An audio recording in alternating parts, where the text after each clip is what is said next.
আসসালামু আলাইকুম। মেঘলাস ওয়ার্ল্ডে সবাইকে স্বাগতম করছি। আমি মেঘ, ঢাকা থেকে বলছি। কাছে এবং দূরে, দেশ এবং দেশের বাইরে যে যেখান থেকে আমার ভিডিওটি দেখছেন, আশা করছি সবাই আল্লাহর রহমতে খুব ভালো আছেন। আমরাও আলহামদুলিল্লাহ খুব ভালো আছি। তো এই যে সবসময়ের মতো কিন্তু আজকেও আরেকটি নতুন ভিডিও নিয়ে চলে আসলাম।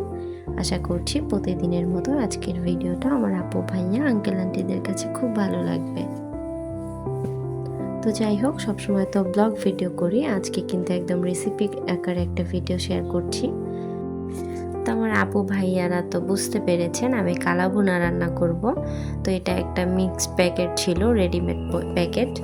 তো এই কালাভুনার প্যাকেটটা দিয়ে কিন্তু আজকে রান্না করব, এক্সট্রা কোনো মশলা ইউজ করব না। তো এখানে কিন্তু আমার গরুর মাংস 1 কেজির একটু কম ছিল, তো কিছুটা আমি রেখে দিয়েছিলাম আর কিছুটা রান্না করার জন্য নিয়েছি। তো এখানে আমি কিছুটা পেঁয়াজ কেটে দিয়েছিলাম। তারপর এটা যেহেতু 1 কেজির মশলার প্যাকেট ছিল, মানে 1 কেজি পরিমাণের গরুর মাংস সেখানে ইউজ করতে হতো, তাই আমি মশলার পরিমাণটাও একটু কমিয়ে দিয়েছি। আর এখানে আমি টমেটো সস দিয়েছিলাম আর কিছুটা সয়া সস দিয়েছিলাম, লবণ দিয়েছি আর আদা রসুনও দিয়েছিলাম। এটা স্কিপ হয়ে গেছে, ভিডিওতে অ্যাড হয়নি। তো যাই হোক, আমি সব কিছু দিয়ে কিন্তু ভালো করে মিশিয়ে নিচ্ছিলাম। আমি খুব ছোট থেকে শুনে এসেছি যে যত মশলা কষানো হবে বা হাতে মাখানো হোক, যেটাই হোক না কেন, মশলাটা যত বেশি মাখানো হবে খাবারটা তত বেশি মজা হবে। আর যদি পারেন একটু ম্যারিনেট করে রেখে দিতে তাহলে তো কোনো কথাই নেই। তো আমার যেহেতু রান্না করতে করতে অনেক লেট হয়ে যাচ্ছিল, আমি আর রেখে দিইনি, আমি ম্যারিনেট করেই সাথে সাথে রান্না বসিয়ে দিয়েছিলাম। আর যাদের কাছে সময় থাকবে তারা একটু ম্যারিনেট করে রেখে দিবেন, তাহলে বেশি ভালো লাগবে।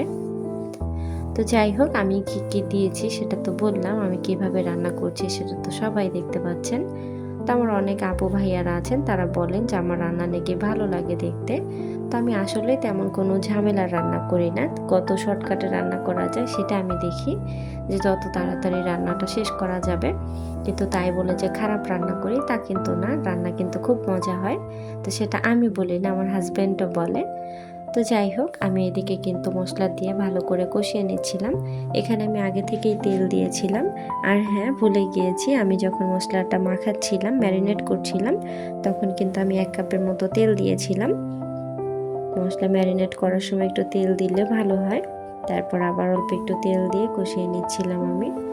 তো জালটা কিন্তু আমি কমিয়ে রেখে বেশি বাড়িয়ে দেইনি, আস্তে আস্তে করে পানি উঠেছে আর সেটা দিয়ে সিদ্ধ হয়েছে। তো আমার ভিডিওটার এই পর্যায়ে যে সকল আপু ভাইয়া আঙ্কেল আন্টিরা চলে এসেছেন, এখনো পর্যন্ত একটা লাইক করতে ভুলে গিয়েছেন, তারা প্লিজ একটা লাইক করে আমার ভিডিওটা কন্টিনিউ করুন। আর যারা অলরেডি কাজটি করে ফেলেছেন তাদেরকে অসংখ্য ধন্যবাদ। আপনার একটা ছোট্ট লাইকই পারে আপনার মতো আর অনেকের কাছে আমার ভিডিওটা পৌঁছে দিতে। আর যারা আজকে প্রথম আমার চ্যানেলটি ভিজিট করছেন, আমার ভিডিওর কোনো অংশে যদি আপনার কাছে ভালো লেগে যায়, আপনি চাইলে আমার চ্যানেলটাকে সাবস্ক্রাইব করে নিতে পারেন আর পাশে থাকা বেল আইকনটা প্রেস করে দিতে পারেন। এতে করে আমি যখনই ভিডিও ছাড়বো আপনার কাছে নোটিফিকেশন পৌঁছে যাবে। আর আপনি যদি চান আপনার সময় এবং সুযোগ মতো ভিডিওটা দেখে নিতে পারবেন। তো যাই হোক, আমি কিন্তু এদিকে ভালো করে মশলাটা কষিয়ে নিয়েছিলাম, মাংসগুলোকে কষিয়ে নিচ্ছিলাম। তারপর কিন্তু অনেকটা পানি উঠেছিল, তো সেই পানিগুলো শুকানোর পরে আমি কিন্তু অল্প একটু পানি দিয়েছি। তো সেই পানিটা শুকানোর পরে কিন্তু আর কিছু করব না। তো কালা ভুনাটা অনেকেই রান্না করতে পারেন, আমি কিন্তু কয়েকবার রান্না করেছিলাম, বেশি রান্না করা হয়নি আমার। তো আমি জানি না কেমন হচ্ছে, ঠিক আছে কিনা সব কিছু। তো আমি যেভাবে পারছি সেভাবেই কিন্তু রান্নাটা করে নিচ্ছিলাম। তো যাই হোক, এদিকে কিন্তু আমার রান্নাটা একেবারে হয়ে গেছে, এখন শুধু বাগার দেওয়ার পালা। তো সবাই তো জানি যে কালা ভুনা রান্নার পরে একটু পেঁয়াজ রসুনের বাগার দিলে অনেক বেশি ভালো লাগে। তো শুধু সেটুকুই বাকি ছিল। এখানে আমি আবার সিয়ার পাপাকে ডেকেছিলাম যে একটু ফোনটা ধরে দাও, একা একা হাতে নিয়ে রান্না করতেছিলাম, ভিডিওটা ভালো করে হচ্ছিল না। তো সে কিন্তু এসে একটু ধরে দিয়েছিল। তারপরে এই যে বাগার দিয়ে নিচ্ছিলাম। তো কার কাছে কেমন লাগছে আমার আপু ভাইয়া আঙ্কেল আন্টিরা সবাই কিন্তু জানাতে পারো। তোমাদের ছোট্ট ছোট্ট কমেন্টগুলো পড়তে আমার অনেক বেশি ভালো লাগে। আর আমার কিছু আপু আন্টিরা আছেন যারা এত বড় বড় কমেন্ট লেখে, আমার তো দেখেই খুব খুশি লাগে। কমেন্ট পড়বো তো দূরের কথা, যখন দেখি এত বড় একটা কমেন্ট করেছে তখন দেখলেই খুব ভালো লাগে।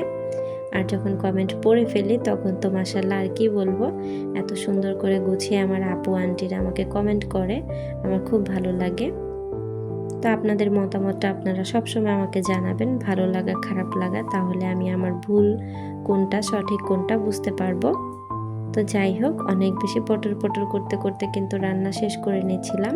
আর এই যে আমার কালা ভুনার ফাইনাল লুক, কার কাছে কেমন লেগেছে অবশ্যই জানাবেন। আর আজকের ভিডিওটা এই পর্যন্তই। সবার সুস্বাস্থ্য কামনা করে আজকের ভিডিওটা এখানেই শেষ করছি। সবাই ভালো থাকবেন, সুস্থ থাকবেন। আল্লাহ হাফেজ, আসসালামু আলাইকুম। আর হ্যাঁ, রান্না করেছি, খাবার খাবো না, টেস্ট করব না, সেটা তো হয় না। তো এই যে এইটুকু ভিডিও অ্যাড করে দিয়েছি। আমি কিন্তু রান্নার পরে ঘরে খাবার নিয়ে চলে এসেছি, মানে অনেক রাত হয়ে গিয়েছিল, প্রায় 12:30 বেজে গিয়েছে রাতে। তারপর রাতের খাবারটা খেয়ে নিচ্ছিলাম আর একটু করে ভিডিও করে নিয়েছিলাম।